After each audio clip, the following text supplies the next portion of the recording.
మీ బిడ్డ మీ గౌరవం ప్రొఫెసర్ హరగోపాల్ గారు, అదేవిధంగా మాజీ శాసనసభ్యులు ప్రతాప్ రెడ్డి గారు, భీష్మదేవ్ గారు, వేదిక మీద ఉన్న పెద్దలందరూ, సైబరాబాద్ కమిషనర్ గారు, రంగారెడ్డి జిల్లా కలెక్టర్ గారు, జిల్లా స్థాయి నాయకులు, మండల స్థాయి నాయకులు, ప్రాణ సమానులైన కాంగ్రెస్ పార్టీ కార్యకర్తలందరికీ కూడా మనస్ఫూర్తిగా ధన్యవాదాలు, కృతజ్ఞతలు తెలియజేస్తున్నా. 3-4 రోజుల క్రితమే నిర్ణయమైన మొగిలిగిద్ద గ్రామ ప్రతిష్ట తెలంగాణ రాష్ట్రానికే ఒక్క గౌరవాన్ని తెచ్చిపెట్టిన 150 సంవత్సరాలు పూర్తి చేసుకుంటున్న పాఠశాల.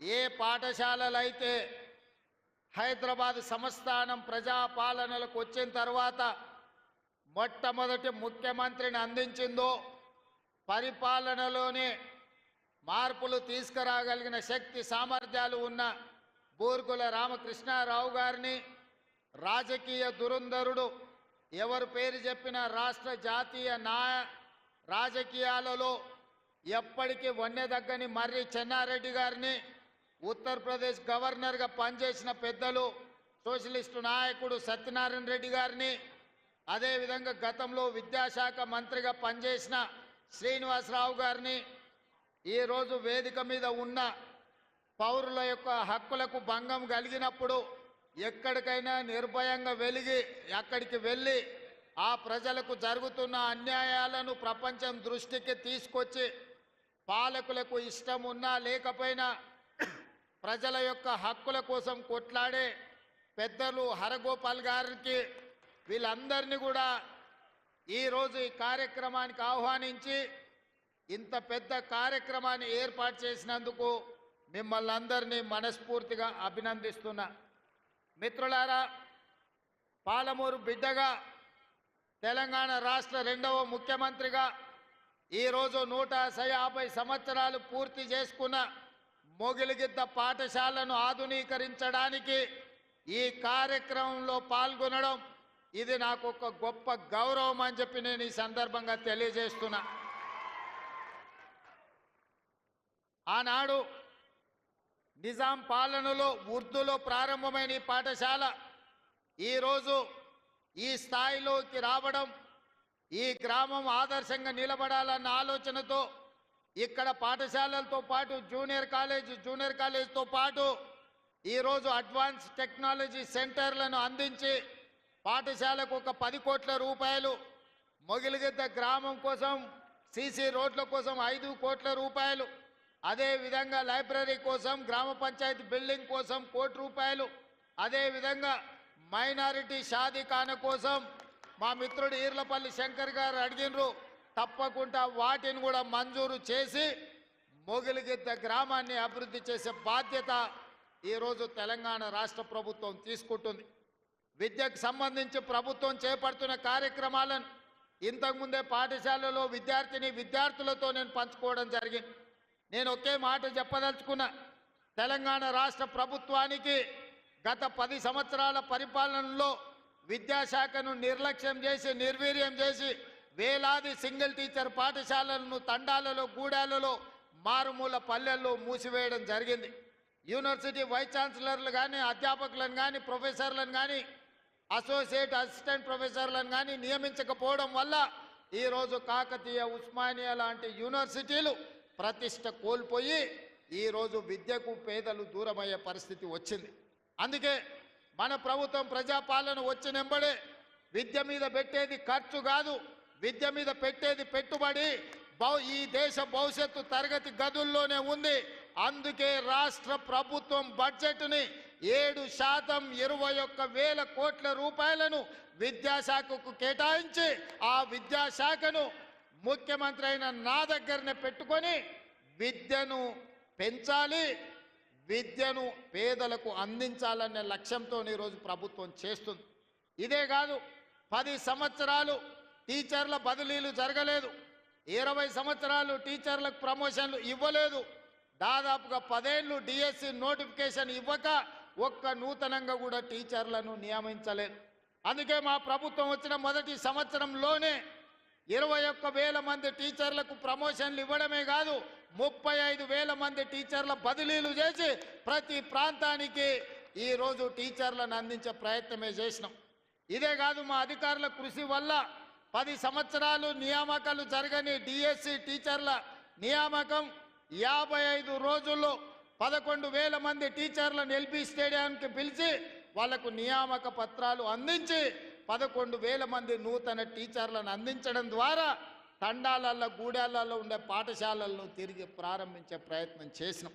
ఇదే కాదు, young India skills university, young India sports యూనివర్సిటీని ఐటీఐలు నిర్వీర్యం అయిపోతే సాంకేతిక నైపుణ్యాన్ని పెంచాలని 75 ఐటీఐలను ఈరోజు అడ్వాన్స్డ్ టెక్నాలజీ సెంటర్లుగా 2,400 కోట్ల రూపాయలతోని టాటా సంస్థతోని ఒప్పందం చేసుకొని తెలంగాణలో ఉన్న యువతీ యువకులకు సాంకేతిక నైపుణ్యం నేర్పాలి, ఈ సాంకేతిక నైపుణ్యం ప్రపంచంతో పోటీ పడే విధంగా ఉండాలి అని మన సింగపూర్కి వెళ్ళి సింగపూర్ ప్రభుత్వంతో కూడా ఒప్పందం చేసుకొని సింగపూర్ ప్రభుత్వం నుంచి మన దగ్గర విద్యార్థులకు శిక్షణ ఇచ్చే విధంగా అక్కడి నుంచి ట్రైనింగ్ ఇచ్చే వాళ్ళని తీసుకొచ్చడానికి ఒప్పందం చేసుకున్నాం. ఇయాల అమెరికాలో ఉండే స్టాన్ఫర్డ్ యూనివర్సిటీని కూడా మనం ప్రయత్నం చేస్తున్నాం. మన తెలంగాణలో ఉండే విద్యార్థులకు శిక్షణ ఇవ్వడానికి ఒక ఎంఓయూ చేయాలని ఇవాళ ప్రయత్నం చేస్తున్నాం. ఎందుకంటే ఇవాళ ప్రపంచంలో పోటీ పెరిగిపోయింది. సర్టిఫికెట్లు ఉంటేనో, డిగ్రీలు ఉంటేనో, పట్టాలు ఉంటేనో ఇవాళ ఉద్యోగాలు వచ్చే పరిస్థితి లేదు. నీ పట్టా ఏదున్నా నీ నైపుణ్యం ఎంతున్నదని చెప్పి ఇవాళ పోటీ ప్రపంచం అడుగుతున్నది. అందుకే పట్టాలతో పాటు సాంకేతిక నైపుణ్యాన్ని పెంచాలి అని చెప్పి ఈరోజు ప్రభుత్వం నిరంతర కృషి చేస్తున్నది. ఆ బాధ్యతను స్వయంగా నేనే పర్యవేక్షిస్తున్నా అని చెప్పి నేను ఈ సందర్భంగా తెలియజేస్తున్నా. ఇదే కాదు, తెలంగాణకు వెన్నెముక రైతులు.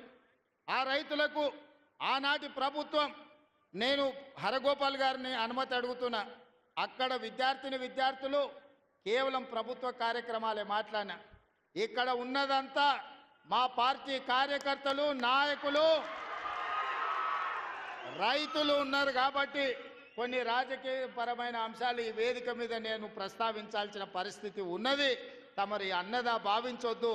ఎందుకంటే మా కార్యకర్తలు నిరుత్సాహంతో మళ్ళీ ఊరికి పోతారు నేను మాట్లాడకపోతే. సార్ వచ్చిండు, పెద్దసారి చెప్పినట్టే మాకు చదువు చెప్తే ఏం లాభం, రాజకీయం మాట్లాడకపోతే ఎట్లా అని చెప్పి మా వాళ్ళు అనుకునే ప్రమాదం ఉంది. అందుకే కొన్ని రాజకీయపరమైన అంశాలు కూడా ఈ వేదిక మీద నుంచి ప్రస్తావించాల్సిన బాధ్యత నా మీద ఉన్నది. ఆయన ఆనాడు 70,000 కోట్లతోని 2014 జూన్ 2 నాడు మనం రాష్ట్రాన్ని వారికి అప్పచెప్తే 16,000 కోట్ల రూపాయల మిగులు బడ్జెట్తోని ధనిక రాష్ట్రంగా వారికి అప్పచెప్తే 10 ఏళ్ళు తిరిగే లోపల 7 లక్షల కోట్ల రూపాయల అప్పులు చేసి ధనిక రాష్ట్రాన్ని దివాలా రాష్ట్రంగా చేసి చివరికి రైతు బంధు పథకాన్ని కూడా ఇవ్వకుండా ఎన్నికలను అడ్డం పెట్టుకొని పారిపోతే నేను ముఖ్యమంత్రిగా బాధ్యత చేపట్టిన ఎంబడే ఆయన గారు ఎగ్గొట్టిన రైతు భరోసా పథకంలో 7,625 కోట్ల రూపాయలు 3 నెలల్లోనే 72 లక్షల రైతుల ఖాతాలో వేసి ఎగ్గొట్టి పారిపోయిన ఆయన కాదు, ఇప్పుడు బాధ్యత తీసుకున్న మీ సోదరుడు మీ రైతు భరోసా పథకాన్ని అమలు చేస్తా అని ముఖ్యమంత్రిగా అధికారం చేపట్టిన 3 నెలల్లోనే రైతు భరోసా పథకం రైతు ఖాతాలో వేసిన. ఇదే కాదు, ఆనాడు 2014లో 1,00,000 రూపాయల రుణమాఫీ అన్నాడు, ఆ తర్వాత 4 విత్తనాలు అన్నాడు. అసలు మిత్తి ఆయన ఆ ఖాతాలు వేసి 5 ఏళ్లకు ఆయన ఇచ్చిందంత మిత్తికే సరిపోయింది. అసలు అట్లనే రైతుల నెత్తి మీద మిగిలిపోయింది. మళ్ళీ 2018లో అదే మాట ఇచ్చిండు. అప్పుడేదో చెప్పినా సోయి లేక ఇప్పుడు మళ్ళా 1,00,000 రూపాయల హామీ ఇస్తున్నా, మళ్ళీ మీకు చేస్తాను. అధికారంలోకి వచ్చిన ఎంబడే మళ్ళా పాడిందే పాడరా పాసుపండ్ల దాసరి అన్నట్టు మళ్ళీ 4 విడతలు అన్నాడు, నట్టేట ముంచెండు. చివరికి ఆయన 2014 నుంచి 2023 డిసెంబర్ వరకు ఆయన రైతు రుణమాఫీ చేసింది 18,000 కోట్ల రూపాయలే.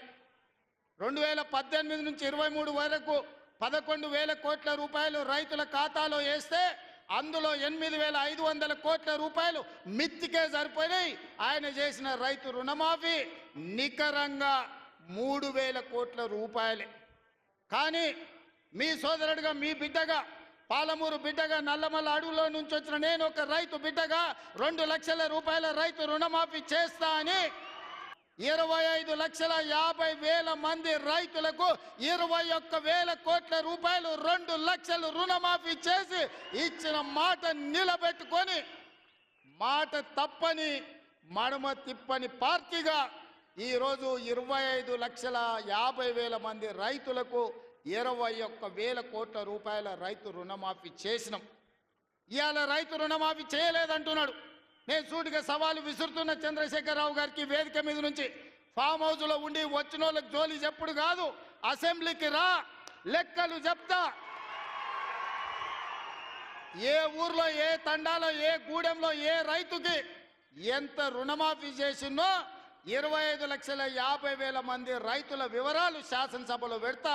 21,000 కోట్ల రూపాయలు ఎవరి ఖాతాలో వేసినో నేను లెక్క చెప్తా. నీకు చిత్తశుద్ధి, నీకు నిజాయితీ ఉంటే రా, వచ్చే అసెంబ్లీలో నువ్వు మాట్లాడు, అడుగు. అదేవిధంగా ఆనాడు నువ్వు 5,000 రూపాయలు సంవత్సరానికి రైతు బంధు కింద 10,000 ఇస్తే నేను ఎన్నికల్లో 15,000 ఇస్తా అని చెప్పిన. కానీ ఏ రోజు కూడా చంద్రశేఖరరావు గారు మనం అప్పుల్లో లేము, మనం ధనిక రాష్ట్రం, మన దగ్గర సంచుల కొద్దీ గుమ్మీల కొద్దీ రూపాయలు ఉన్నాయని అబద్ధాలు చెప్పిండు. వచ్చి చూస్తే గుమ్మీలు ఖాళీలు ఉన్నాయి. గుమ్మి కింద పందికొక్కులాగా కేసీఆర్ కుటుంబం మొత్తం తిని కూసున్నది. అయినా అధైర్యపడకుండా 15,000 బదులు ఆనాడు నువ్వు ఇచ్చిన 10,000 ఎగ్గొట్టిన 10,000 కాకుండా ఇవాళ 12,000 రూపాయలు సంవత్సరానికి రైతులకు ఇవ్వాలని రైతు భరోసా కార్యక్రమాన్ని జనవరి 26 తారీఖు నాడు ప్రారంభించుకున్నాం. మార్చి 31 లోపల ప్రతి ఎకరాకు వ్యవసాయ యోగ్యమైన భూమికి ఎకరాకు 6,000 చొప్పున మీ ఖాతాలో వేసే పూచి నాది అని నేను ఈ వేదిక మీద నుంచి చెప్పదలుచుకున్నా. ఆయన అంటుండు ఎగ్గొడతారని. నేను నీలాక మాట చెప్పి ఎగ్గొట్టేటోని కాదు. దళితులకు 3 ఎకరాలని ఎగ్గొట్టినావు, దళిత ముఖ్యమంత్రి అని ఎగ్గొట్టినావు, డబల్ బెడ్రూమ్ ఇండ్లు అని ఎగ్గొట్టినావు. ఇట్లా చెప్పుకుంటూ వెళ్తే 100 మాటలు ఇచ్చి ఎగ్గొట్టిన చరిత్ర నీది, పంగనామాలు పెట్టిన చరిత్ర నీది. చంద్రశేఖరరావు 10 ఏళ్ళు పరిపాలన చేసి ప్రజల దగ్గరకు పోతే డిసెంబర్లో అధికారం కోల్పోయినావు, జూన్లో డిపాజిట్లు కోల్పోయినావు పార్లమెంట్లో. ఇప్పుడు మెదడు కూడా కోల్పోయినట్టే ఉన్నాడు ఆయన పెద్ద మంచి ఫామ్ హౌస్లో పండుకొని. డిసెంబర్లో ఆయన అన్నీ చెప్పిండు. ఆయన గుడిలు దర్గాలకు దస్తీలు కప్పిండు, గుడిలకు పోయి దండాలు పెట్టిండు. పెట్టిన తెలంగాణ ప్రజలు 10 ఏళ్ళు పెట్టిన ఆయన అరగోసకు ఇవాళ ఆయన గుణపాఠం చెప్పి ప్రభుత్వాన్ని దించిండ్రు. అట్లే అబద్ధాలు చెప్తే పార్లమెంట్లో గుండు 0 ఇచ్చిండ్రు, ఆయన గాడిద గుడ్డి ఇచ్చిండ్రు. అయినా బుద్ధి మారలే. 14 నెలల నుంచి అంట ఆయన ఫామ్ హౌస్లో వండుకొని గంభీరంగా చూస్తున్నాడు. ఎవరిని చూస్తున్నావే గంభీరంగా? అచ్చోసిన ఆంబోతులాక నీ కొడుకుని అల్లుని ఊరు మీద వదిలినావు. మైసమ్మ మన ఏంది జాంగీర్పీర్ల దర్గాకు వదిలిన మేకపోతులాక ఊరు మీద పడి మేస్తా ఉన్నారు నీ కొడుకు నీ అల్లుడు. మన జాంగీర్పీర్ల దర్గా కోసుకుంటాం కదా మనం, అట్లా జాంగీర్పీర్ల దర్గాను కూడా మోసం చేసిన 100 కోట్లు ఇస్తాను మా శంకర్ చెప్తున్నాడు. ఇవాళ రాజన్న సిరిసిల్ల ఆలయానికి 100 కోట్లు ఇస్తాను, ఆ దేవుణ్ణి మోసం చేసినాం. ఈడ దర్గాను మోసం చేసినాం. పాలమూరులో ప్రాజెక్టులు కడతా అని, పాలమూరు రంగారెడ్డి ఎత్తిపోతలు పూర్తి చేస్తా అని కల్వకుర్తి, భీమా, నెట్టంపాడు, కోయిల్ సాగరు, జూరాల, ఆర్జీఎస్, తుమ్మిళ్ళ ప్రాజెక్టులను కడతా అని చెప్పి పాలమూరుకు మాట ఇచ్చి పాలమూరుని ఎండబెట్టి ఎగవేసిన దుర్మార్గుడివి నువ్వు ఈరోజు సంవత్సరం పూర్తి కాకముందే మా మీద వడేడుస్తురట. ఆయన కోసం ఎదురు చూస్తురట. ప్రజలందరూ బాధపడుతురట. అయ్యా చంద్రశేఖరరావు గారు, 4 కోట్ల ప్రజలు ఎవ్వరు బాధపడతలేరు. రైతులకు రైతు భరోసా వచ్చింది, రైతులకు రైతు రుణమాఫీ జరిగింది, విద్యార్థులకు ఫీజు రియంబర్స్మెంట్ ఇచ్చినాం, రాజీవ్ ఆరోగ్యశ్రీ 10 లక్షలకు పెంచినాం, పేదలకు ఇండ్లల్లా 200 యూనిట్లు ఉచిత కరెంట్ ఇచ్చినాం, ఆడబిడ్డలకు 500 రూపాయలకే సిలిండర్ ఇచ్చినాం. అదేవిధంగా ఆడబిడ్డలకు ఆర్టీసీలో ఉచితంగా బస్సు ప్రయాణం ఇచ్చినాం. 120 కోట్ల మంది ఆడబిడ్డలు ఈరోజు తెలంగాణ రాష్ట్రంలో ఉచిత బస్సు ప్రయాణం చేస్తున్నారు. దానికి 4,000 కోట్ల రూపాయలు ఖర్చు పెట్టినాం. ఇవాళ 10,000 కోట్ల రూపాయలు రాబోయే మార్చి 31 లోపల రైతు భరోసా పథకం కింద పేదల ఖాతాలో వేస్తాం. ఉపాధి హామీ కూలీలకు కూడా ఇవాళ ప్రతి కుటుంబానికి 12,000 రూపాయలు ఇచ్చినాం. ఇదే కాదు, తెలంగాణ సమాజానికి నిరుద్యోగ సమస్య, అలాంటి నిరుద్యోగ సమస్యను పరిష్కరించడానికి మొదటి సంవత్సరంలోనే 55,143 ప్రభుత్వ ఉద్యోగాలు ఇచ్చి దేశంలోనే చరిత్ర సృష్టించిన రాష్ట్రం తెలంగాణ రాష్ట్రం. నువ్వు 10 ఏళ్ళు ఇవ్వలేని ఉద్యోగాలు మొదటి సంవత్సరంలోనే 55,143 ఉద్యోగాలు ఇచ్చిన చరిత్ర మాది. వీటన్నిటి మీద నీకు చిత్తశుద్ధి ఉంటే, నమ్మకం ఉంటే నువ్వు రా అసెంబ్లీలో. ఈ వివరాలన్నీ అసెంబ్లీలో పెడతా, చర్చ చేద్దాం. ఆయన కొడితేనంట బలంగా కొడతాడంట. సరిగ్గా నిలబడేది నేర్చుకోని ఆయన కట్టె లేకుండా. నీ పరిస్థితి ఎట్లుందో తెలంగాణ సమాజానికి తెలియదా? నువ్వు తూగుతున్నావా, సోగుతున్నావా, నువ్వు నిలబడగలిగే పరిస్థితిలో ఉన్నావా? ఆయన బలంగా కొడతాడంట, ఆయన లేచి వస్తాడంట. సోషల్ మీడియాలో నాకు ఆయనకు పోటీ పెడితేనంట ఆయనకు లైక్లు ఎక్కువ వచ్చినాయంట. టిక్టాక్లో 10 ఏళ్ళు ముఖ్యమంత్రి చేసినోడు, కేంద్ర మంత్రి చేసినోడు ఇవాళ టిక్టాక్లో కేసీఆర్కు రేవంత్ రెడ్డికి పోటీ పెడితే ఆయనకు లైక్లు ఎక్కువ వచ్చినాయంటే నాకు తక్కువ వచ్చినాయంటే ఇవాళ వాళ్ళ కార్యకర్తలతో మాట్లాడుతున్నాను. నేను అడగదలుచుకున్నా, ఆ మధ్యలో బాలీవుడ్లో కూడా సల్మాన్ ఖాన్కు రాఖీ సావంత్కు కూడా టిక్టాక్లో పెడితే రాఖీ సావంత్కి ఎక్కువ లైకులు వచ్చినాయి. అంత మాత్రాన ఆమె సల్మాన్ ఖాన్ కంటే గొప్ప నటుడు నటురాలు అనేవారని అనుకుంటారా? ఇవాళ చివరికి ప్రజలు తిరస్కరించి ప్రజలు డిపాజిట్లు జప్తు చేస్తే ముఖం జల్లక ఫామ్ హౌస్లో వండుకున్న చంద్రశేఖరరావు సోషల్ మీడియా టిక్టాక్లో నాకు లైక్లు వచ్చినాయని చెప్పుకునే పరిస్థితికి వచ్చిందంటే ఆయన మానసిక పరిస్థితి ఎట్లుందో తెలంగాణ సమాజం అర్థం చేసుకుంటుంది. పెద్ద మనిషి ఆయన వయసులో, నేనేం కాదంటలేను. ఆయన పిల్లలు యమకింకర్లాగా తయారై ఊరి మీద పడి మేస్తున్నారు. ఫస్ట్ నీ కొడుకుని అల్లుని కంట్రోల్లో పెట్టు చంద్రశేఖరరావు. నువ్వు రా సభకు 5 తారీఖు నాడో 6 తారీఖు నాడో స్పీకర్ గారు అనుమతి తీసుకొని ఏబిసిడి వర్గీకరణ మీద మా మాదిగ సోదరుల 35 ఏళ్ల పోరాటం, అదేవిధంగా 100 సంవత్సరాలు బ్రిటిషర్స్ ఉన్నప్పుడు కులగణన చేసిరు. 100 ఏళ్ల వరకు బలైన వర్గాలు ఎంతమంది ఉన్నారో వాళ్ళ లెక్క వాళ్ళకే తెలియదు. ఎంతోమంది ప్రధానమంత్రులు ముఖ్యమంత్రులు మారినారు కానీ బీసీల లెక్కలు తేల్చలేదు. కానీ భారత్ జోడోలో రాహుల్ గాంధీ ఇచ్చిన మాట ప్రకారం ఈరోజు కాంగ్రెస్ పార్టీ బీసీల లెక్కలు తేల్చింది, ఇంటింటికి పోయింది, లెక్క కట్టింది. రాబోయే 2 తారీఖు నాడు బీసీ కులగణన నివేదిక రాబోతుంది. అదేవిధంగా మాదిగల వర్గీకరణ మీద కూడా జ్యుడిషియల్ కమిషన్ నివేదిక ఇవ్వబోతుంది. ఫిబ్రవరి మొదటి వారంలో అసెంబ్లీలో బీసీ కులగణన మీద, అదేవిధంగా మాదిగల వర్గీకరణ మీద సభను పెట్టబోతున్నాం.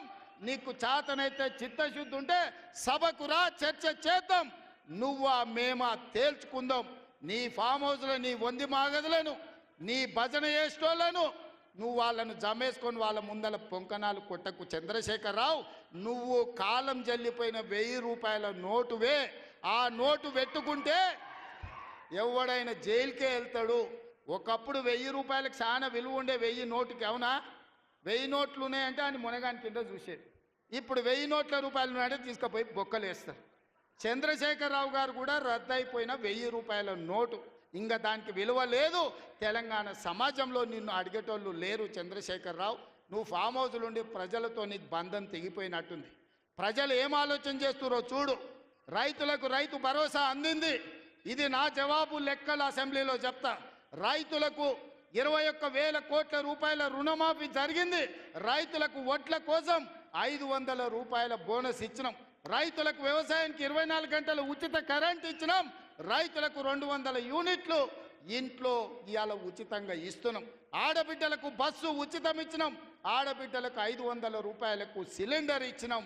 ఇవాళ యువకులకు 55,143 ఉద్యోగాలు ఇచ్చినాం మొదటి సంవత్సరంలో. ఒకవేళ మమ్మల్ని అభినందించడానికి నీకు మనసు రాకపోతే అదే ఫామ్ హౌస్లో అట్లే వండుకొని ఉండు. నిన్నెవ్వరు అడుగుతలేరు, కడుగుతలేరు, కొడతలేరు. కాబట్టి ఇవాళ ఇన్ని రకాల సంక్షేమ కార్యక్రమాలు ముందుకు తీసుకొని వెళ్తున్నాం. చంద్రశేఖరరావు గారు నువ్వు రా అసెంబ్లీకి, ఎందుకంటే నాకు గద్దర్ ప్రోగ్రాం ఉంది, ఇంకా చాలా విషయాలు చెప్పాలి. ఎల్పి ఇప్పుడు ఇవాళ రవీంద్ర భారతిలో గద్దర్ గారి కార్యక్రమం ఉంది, అర్జెంటుగా నేను బయలుదేరాల్సి వస్తుంది. కాబట్టి మిగతా వివరాలు గద్దర్ వేదిక మీద చెప్తా, ఆ తర్వాత అసెంబ్లీలో చెప్తా. ఇంత పెద్ద కార్యక్రమాన్ని ఏర్పాటు చేసి అద్భుతంగా నిర్వహించిన పెద్దలందరికీ, ముఖ్యంగా ప్రాణ సమానులైన కాంగ్రెస్ పార్టీ కార్యకర్తలందరినీ మనస్ఫూర్తిగా అభినందిస్తున్నా. రాబోయే ఎన్నికలు మీవే. శంకర్కు ప్రతాప్ రెడ్డికి ఆదేశాలు ఇస్తున్నా. వార్డు మెంబర్లు, సర్పంచులు, ఎంపీటీసీ, జడ్పీటీసీలను గెలిపించుకునే బాధ్యత వాళ్ళదే. ఇల్లు తిరుగుతారు, మిమ్మల్ని గెలిపిస్తారు, మిమ్మల్ని నాయకులను చేస్తారు. గ్రామాన కార్యకర్తలకు నా విజ్ఞప్తి, రేపు సర్పంచ్, ఎంపీటీసీ, జడ్పీటీసీ ఎన్నికలు 100% మనం గెలవాలి అని తెలియజేస్తూ మీ అందరి దగ్గర సెలవు తీసుకుంటున్నాం. జై కాంగ్రెస్.